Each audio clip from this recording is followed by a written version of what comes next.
আসসালামু আলাইকুম রহমতুল্লাহি ওবরাকাতুহ। হযরত উম্মে হাবিবা রাদিয়াল্লাহু তাআলা আনহা এর আপন পিতাকে বিছানায় বসিতে না দেওয়া। উম্মুল মুমিনিন হযরত উম্মে হাবিবা রাদিয়াল্লাহু তাআলা আনহা হুজুর সাল্লাল্লাহু আলাইহি সাল্লামের পূর্বে উবাইদুল্লাহ ইবনে জাহাশের স্ত্রী ছিলেন। স্বামী স্ত্রী উভয়ই একত্রেই ইসলাম গ্রহণ করেন এবং হাবশায় হিজরত একত্রেই করিয়াছেন।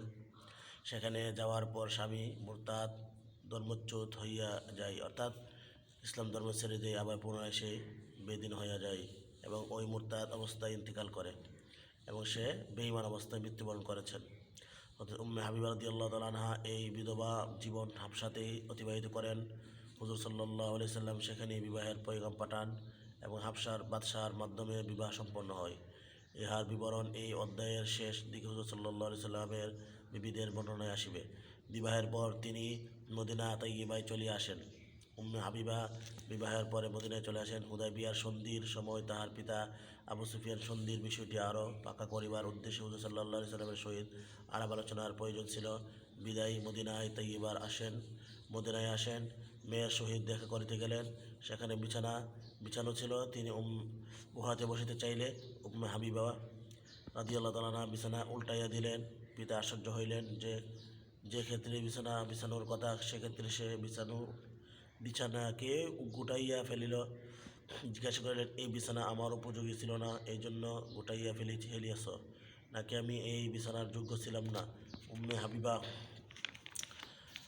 উম্মে হাবিবা রাদিয়াল্লাহু আনহা বলিলেন, ইয়া ইয়া আল্লাহর পবিত্র প্রিয় রসুলের বিছানা, আর আপনি মুশরিক হওয়ার কারণে নাপাক, সুতরাং আপনাকে কিভাবে উহার উপর বসাইতে পারি? পিতা এ কথা শুনিয়া অত্যন্ত দুঃখিত হইয়া বলিলেন, আমার নিকট হইতে বিচ্ছিন্ন হওয়ার পর তোমার স্বভাব নষ্ট হইয়া গিয়াছে।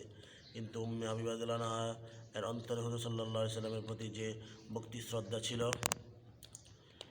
সেই দিকে লক্ষ্য করিলে তিনি ইহা কীভাবে পছন্দ করিতে পারেন যে কোনো অপবিত্র মুশরিক হুজুর সাল্লাল্লাহু আলাইহি সাল্লামের বিছানায় বসিবে, চাই সে বাপ অথবা যে কে হোক না কেন।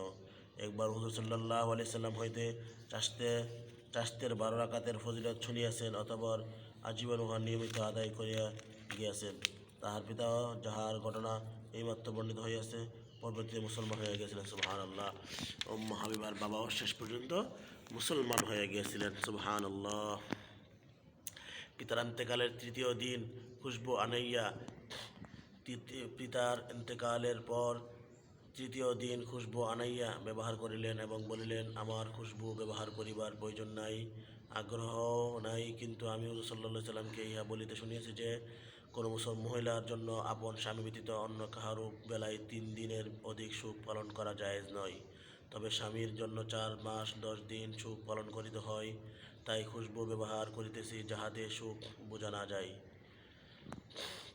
যখন তাহার ইন্তেকালের সময় হইল, তখন হযরত আয়েশা রাদিয়াল্লাহু তাআলা আনহাকে ডাকিয়া বলিলেন, আমার এবং তোমার মধ্যে সতীনের সম্পর্ক ছিল, আর সতীনদের মধ্যে পরস্পর কোনো না কোনো বিষয়ে মনোমালিন্য হইয়া থাকে। আল্লাহ তাআলা আমাকেও মাফ করুন, তোমাকেও মাফ করুন।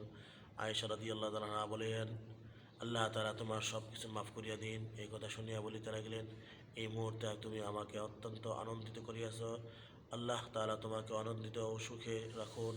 অতঃপর এমনিভাবে উম্মে সালামা রাদিয়াল্লাহু তাআলা এর কাছেও এই মর্মে লোক পাঠাইয়াছে, অর্থাৎ সেই জন্য তাকে মাফ করিয়া দেন। চলতে ফিরতে সতীনের সংসার কথাকথন হইতেই পারে, এই জন্য তার কাছে ক্ষমা চাইলেন। সতীনদের পরস্পর যে ধরনের সম্পর্ক থাকে, সেই হিসাবে একজন অপরজনের চেহারাও দেখিতে চায় না, কিন্তু তাহাদের ইহার প্রতি গুরুত্ব ছিল যে দুনিয়ার ব্যাপারে দুনিয়াতেই শেষ হইয়া যাক, আখেরাতে যেন ইহার বোঝা বহন করিতে না হয়।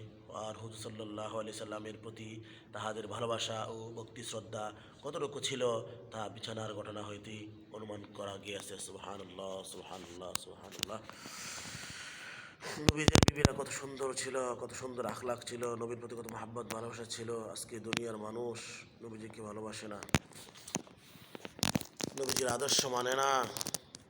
নবীর আদর্শ থেকে বোঝা যায় নবীর স্ত্রীরা নবীজিকে কত ভালোবাসতেন। নিজের বাপ মুশরিক হওয়ার কারণে উম্মে হাবিবা রাদিয়াল্লাহু তাআলা আনহা নবীজি যেই বিছানায় বসে সেই বিছানায় বসতে দেয় নাই, নবীজির মহাব্বত আর ভালোবাসায়। আল্লাহু আকবার। কত শ্রদ্ধা, সম্মান, ভক্তি, শ্রদ্ধা, ভালোবাসা ছিল স্বামীর প্রতি।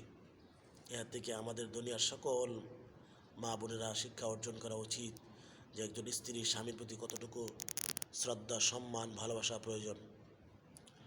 নবীজি সাল্লাল্লাহু আলাইহি সাল্লাম বলেছেন, যদি আল্লাহ তাআলার পরে কাউকে সেজদা দেওয়ার অনুমতি থাকতো, জায়েজ থাকতো, তাহলে আমি প্রত্যেক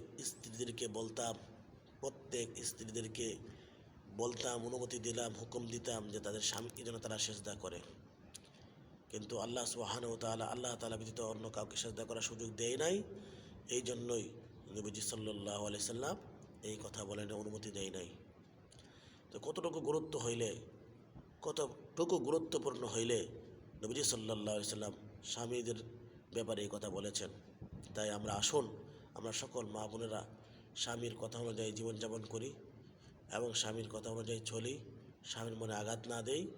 যেভাবে চললে আল্লাহ এবং তার রাসূল খুশি হবে সেভাবে চলার চেষ্টা করি। আল্লাহ আমাদের সবাইকে বুঝার তৌফিক দান করে, আমল করার তৌফিক দান করে। আমিন ওয়া মা আলাইনা ইল্লাল বালাগ। আসসালামু আলাইকুম ওয়া রাহমাতুল্লাহ।